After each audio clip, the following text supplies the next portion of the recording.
The truth is, you want to be seen. You want to be heard. You want to be felt. You want to be liked. You want to belong, right? It's your girl B from Unto Re.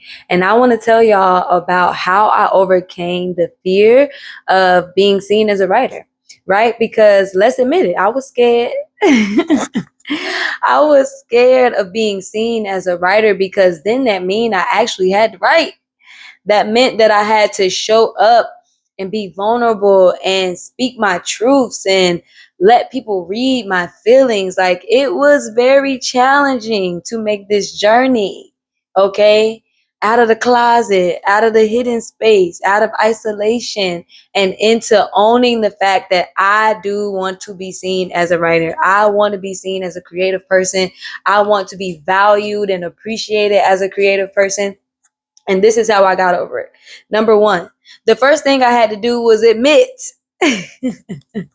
that I wanted to be seen as a writer, that I am a writer, that I'm not just doing this for fun. I'm not just doing it because it sounds good or because it look good or because it feel good. I'm doing it because this is who I am. This is what I'm meant to be doing. And I truly believe that. So it really first started in my mind. I had to convince myself and assure myself that this is something that I take seriously, that this is something that I want to be taken seriously, and that this is something that matters to me, right? It's important to me. It's important to the plan of my life, the purpose and my goals. It is important to me. And I want other people to find it important too. That was the first thing that I had to do before I could really walk out and admit that I was a writer. The second thing I had to do was practice. Okay. I had to write all the time, even if it was bad, especially when it was bad, right?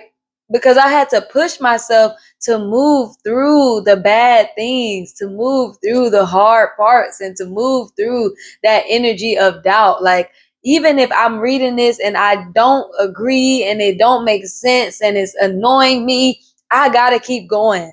I gotta keep writing. I had to build up my writing muscle, right? Because as a writer, what you gonna do? Write. Right, baby, you gonna write. Okay, so I had to build up my muscle. I had to practice, practice, practice. I had to practice being seen as a writer. So I had to practice telling people that, yeah, I got a little book or whatever. Yeah, I write poems or whatever. Yeah, I can do a little copywriting if you need that. You know what I'm saying? Like, I had to practice telling people that I'm a writer and then being seen as a writer. I had to practice sharing my writing, right? Because that's just not something I'm used to. I'm used to hiding. I'm used to keeping all of my goodies to myself.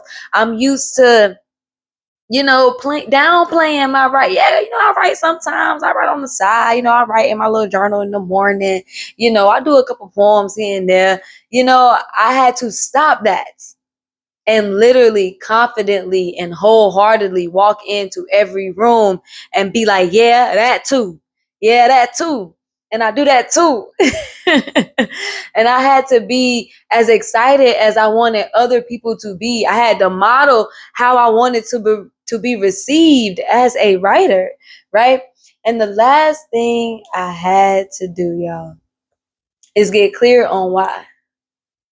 Right. And I'm not sure if this actually happened last or like where it happened in the process of the team, but I know that clarity was the number one thing that got me out of imposter syndrome, out of self-sabotage, out of self-doubt, out of procrastinating, out of perfectionism. Clarity, getting clear on my why, is what actually made me admit that I wanted to be a writer.